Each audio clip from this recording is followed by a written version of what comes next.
Пострашен проблем е сега откажувањето на нарачките, односно прекинување на целосните нарачки и неизвестноста натаму што ќе биде во месеците кои што доаѓаат. Во моментот завршуваме некои од претходните нарачки и има доста сега најава и барање за производство на заштитни маски.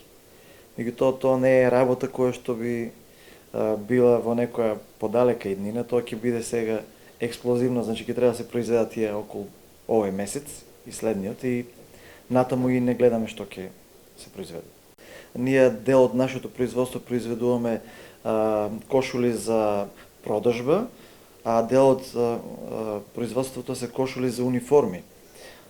И во двата сегмента имаме влијание од оваа криза. Продавниците во Европа се затворени, така да тој дел не знаеме што ќе се случи со нарачките, балансираме, пробуваме да ги реализираме и да ги наплатиме, што ќе биде, очекуваме дека ќе има проблеми. Вториот дел, униформите, исто така, големите компании, како што се автомобилската индустрија, за кој што најмногу произведувавме, исто така се затворени. Таму се драстично исто намалени нарачките. Голема неизвестност.